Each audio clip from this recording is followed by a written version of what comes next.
Ito ang reading mo, Libra. Welcome back to our channel. Naway nasa mabuti kayong kalagayan while watching the channel. This is a general reading. Kayo nang balang magpalit-palit ng situation nyo sa reading ko.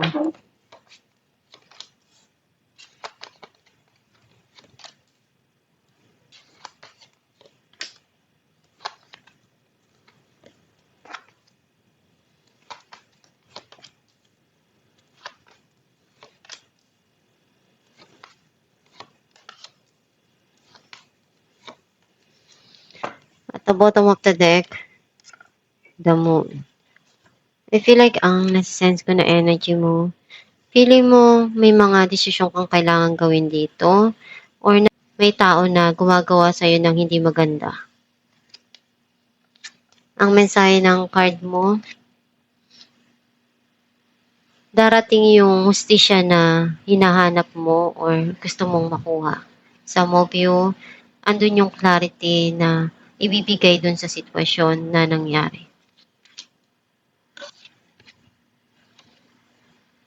Meron ka ditong hinihintay or may gusto kang puntahan. Some of you may darating na travel. Kung ano yung kailangan dun sa sitwasyon, gagawin mo, itatama mo, at kung ano yung kailangan sabihin, sasabihin mo.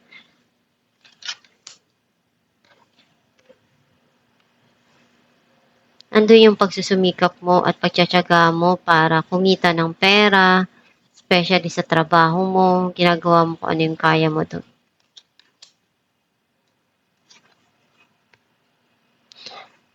Itong tao na to, gagawin niyan lahat ng paraan para mapansin mo siya.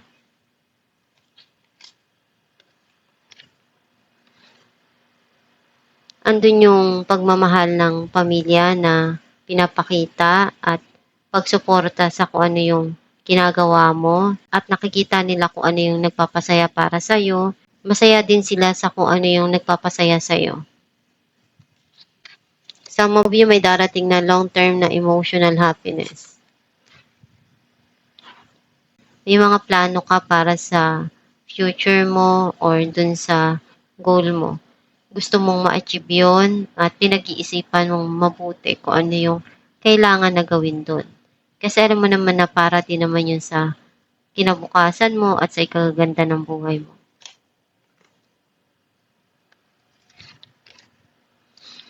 Kahit anong hamon na dumating sa buhay mo, haharapin mo, gagawin mo kung ano yung kaya mo doon para malagpasan yung pagsubok na yun. Clarify natin ang justice. The Empress and Queen of Wands. Unti-unti ka nang nagiging okay at nare-realize mo na ngayon kung ano yung gusto mo sa buhay. Clarify natin ang Queen of Swords. The Star and King of Swords. Andun yung dalawang tao na to na nagtatalo. Hindi sila magkasundo at magkaiba yung idea nila at katwiran sa buhay. And pareho naman yung gusto nila na desisyon na mangyari at umaasa na maging maayos yung sitwasyon kung ano yung kaya na pag-uusapan. Clarify natin ang King of Wands.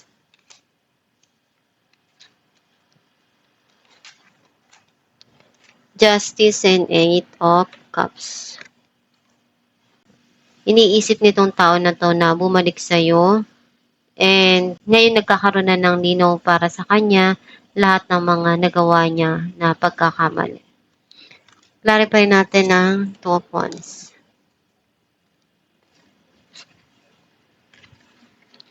Five of Cups and the Magician. Merong panghihinayang, pero mas binibigyan mo ng focus yung mga dumarating ngayon sa buhay mo.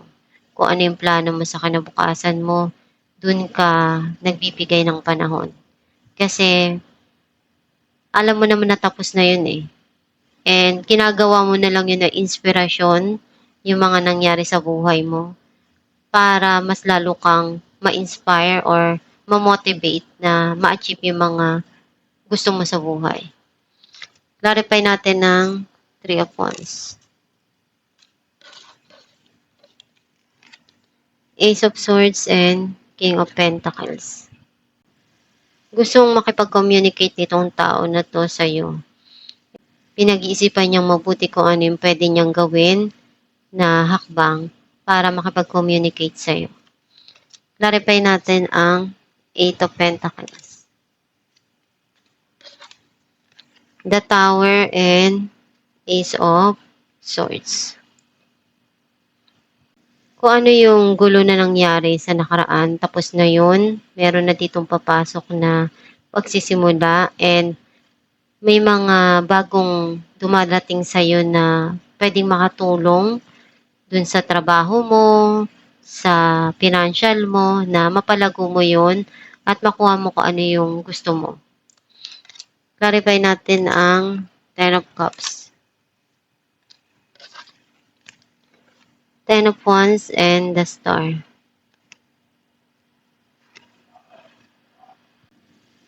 Kung ano yung matagal mo nang hiniling, unti-unti mong ma-achieve yun, magtatagumpay ka rin at magiging masaya ka rin at the end. Clarify natin Strength,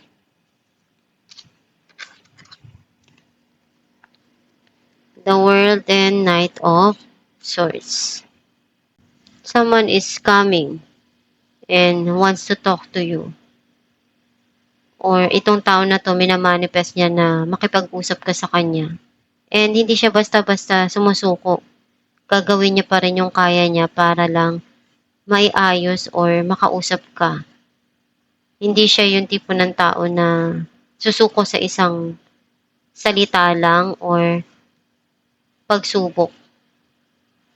Kumbaga itong tao na to, matatag na siya. Alam na niya kung paano niya i-handle yung mga dumarating sa buhay niya.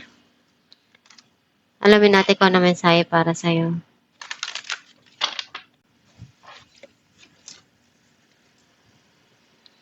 When I live and act from a place of spiritual alignment, I can trust that everything is working out for me, even if I don't know when or how it will happen. Ang mensahe para sa'yo na yung buhay natin, maiksi lang. And gawin mo kung ano yung tama para sa'yo at magpapasaya para sa'yo.